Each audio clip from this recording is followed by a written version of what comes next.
அனைவருக்கும் வணக்கம்.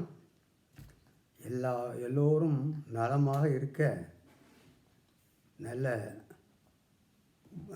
ஆரோக்கியமாக இருக்க என்னுடைய வேண்டுதல். நேற்றைய தினம் யோகாசனத்தின் சில விஷயங்களை நாம் பகிர்ந்து கொண்டோம். அதில் முக்கியமாக ஆரம்ப நிலையில் செய்யக்கூடிய யோகாசனம், சிறுவர்கள் செய்யக்கூடிய யோகாசனம், பெண்கள் அவர்களுடைய கர்ப்பகாலம் அல்லது வேறு காலங்களில் செய்யக்கூடிய யோகாசனம், அனைவரும் செய்யக்கூடிய யோகாசனம் என்று எல்லா பகுதிகளையும் நேற்று என்னால் இயன்ற வரை கூறினேன்.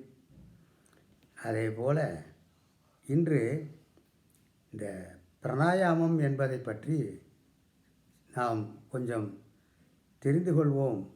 உங்களுக்கு அநேகமாக எல்லோருக்கும் தெரிந்திருக்கும். இருந்தாலும் மீண்டும் ஞாபகப்படுத்தும் விதமாக நான் அதனை மீண்டும் நான் கூற விரும்புகிறேன். பிராணாயாமத்தின் காரணமாக அதனுடைய பலன் நீர்மேல் நடப்பது, தண்ணீரில் நடப்பது. அதேபோல் முத்து குளிப்பவர்கள் தூத்துக்குடியில் பல மணி நேரம் கடலின் உள்ளே இருந்து முத்துக்களை அள்ளி கொண்டு வருவார்கள்.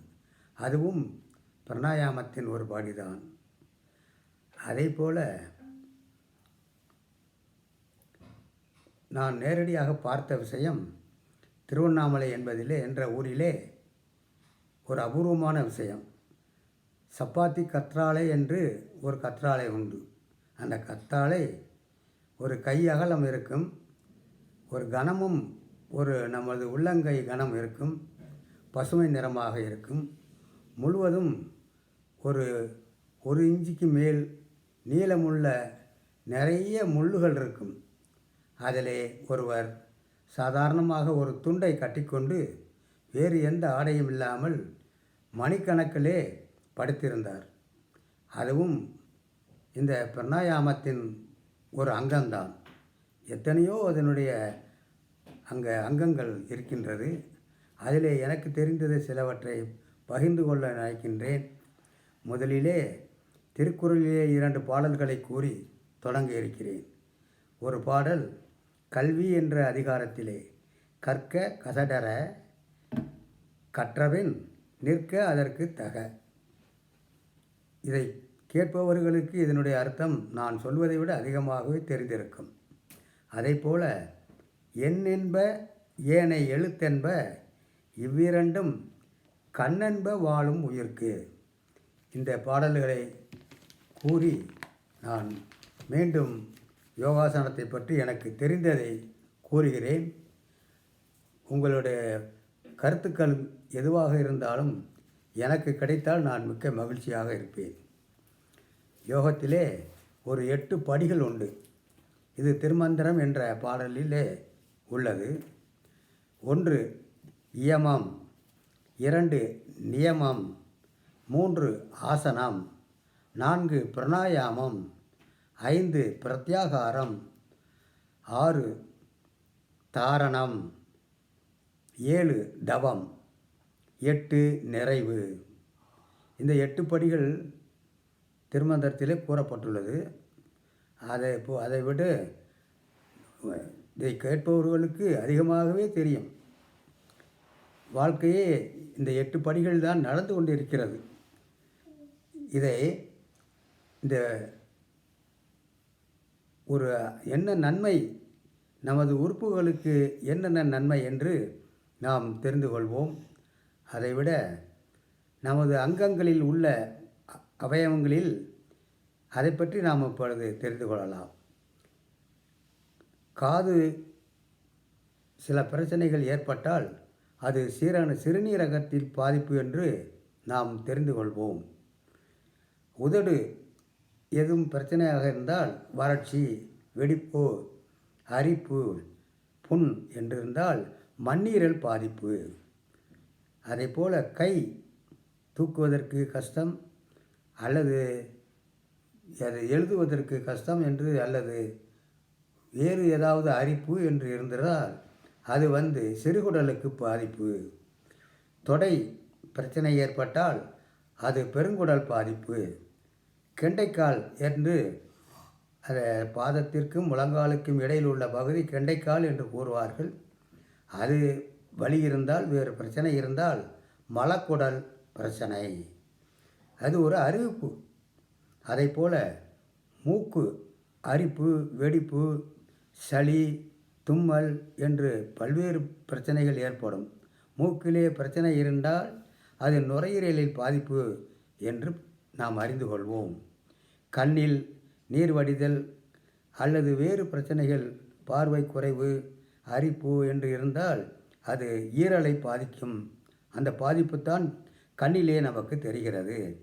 அதை போல் நாம் நடக்கும் பாதம், அந்த பாதம் நாக்கு ஏதாவது சுவை அறிவதிலே குறைபாடு அல்லது வேறு ஏதேனும் புண்ணு, வேறு ஏதேனும் பிரச்சனைகள் இருந்தால் அது நாக்கு பிரச்சனையை, அது எங்கே அது பிரச்சனை என்றால் பாதத்தில், உள்ளங்கால், அதில் பிரச்சனை.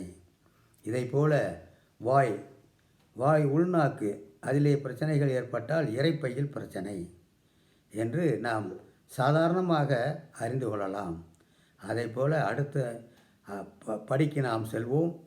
யோகாசனம் மொத்தம் 4 லட்சம் யோகாசனம். அதிலே அந்த 64 வகையாக அந்த 4 லட்சம் யோகாவும் பிரிக்கப்பட்டிருக்கிறது. இந்த யோகாசனம் 5 படியாக உள்ளது. முதல் படி லய யோகம். நாம் மனதை இசையால் ஒருங்கிணைத்து செய்யக்கூடியது லய யோகம். 2 ராஜயோகம். நாம் மூச்சு பயிற்சியால் மனதை ஒருங்கிணைத்து செய்வது ராஜயோகம். இறை உணர்வால் நாம் மனதை ஒருங்கிணைத்து செய்வது பக்தி யோகம். 4 மந்திர தந்திரத்தால் நாம் மனதை ஒருங்கிணைத்து செய்வது கதயோகம். அடுத்தது, இது முக்கியமானது, எனக்கு இதுதான் மேன்மையாக தெரிகிறது. தினம் செய்யும் கடமைகளை நாம் செய்தால் அது கர்மயோகம். வீட்டிலே ஒரு ஆணும் பெண்ணும், கணவனும் மனைவியும், அவர்கள் அதிகமான வேலைகளை செய்வது, குடும்ப வேலைகளை செய்வது, அது குழந்தைகளை வளர்ப்பது, அல்லது உற்றார் உறவினர்களோடு ஒற்றுமையாக இருப்பது, ஒரு நல்ல பேரை குடும்பத்திற்கு தேடித் தருவது, இவைகளெல்லாம் இது எப்படி ஏற்படுகிறது என்றால் தினமும் செய்யும் கடமைகளில்தான் மேன்மைகள் ஏற்படுகிறது. அதே போல் அடுத்ததாக நாம் தெரிந்து கொள்ளக்கூடியது அந்த தசவாயு என்று நாம் சுவாசிக்கும் காற்று 10 விதமாக பிரிக்கப்படுகிறது. முதல் காற்று பிராணன், அது உயிர்காற்று.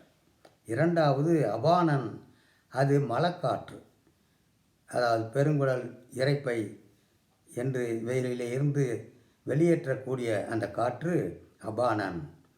ஒலிக்காற்று, சத்தம், நாம் பேசுவது, இவை உதானம் என்று கூறப்படும். நிறக்காற்று, காற்றுக்கு நிறக்காற்று உண்டா என்றால் உண்டு. அது எந்த நிறமும் என்று நீங்களே தெரிந்து கொள்ள வேண்டும். சமானன் என்று அதற்கு பெயர். தொழிற்காற்று, நாம் ஒரு வேலையை செய்வதற்கு உதவி செய்வது வியானன் என்ற ஒரு காற்று. தும்மல் காற்று, நாம் தொண்டையிலே அல்லது நுரையீரலிலே எங்கேனும் சிறு பிரச்சனைகள் இருந்தால் அது தும்மல் மூலம் சமப்படுத்தப்படும். அது நாகன் என்று கூறுவார்கள். அடுத்தது கூர்மன் என்பது விழிக்காற்று. நாம் சுவாசிக்கும் காற்று நமது கண்களில் நின்று அதை நல்ல செயல்களை செய்வதற்கு பெயர் கூர்மன் என்று பெயர். கொட்டாவி என்று கூறக்கூடியது கெட்ட ஆவி என்றும் கூறுவார்கள், கொட்டாவி என்றும் கூறுவார்கள். உடல் அலுப்பு, மனபாரம், இவைகளையெல்லாம் இந்த கொட்டாவியில் அடங்கும். இதற்கு கிரிகரன் என்று பெயர் வைத்துள்ளார்கள். அடுத்தது தேவதத்தன் என்று ஒரு காற்று. அது இமை. இமை மிக முக்கியம்.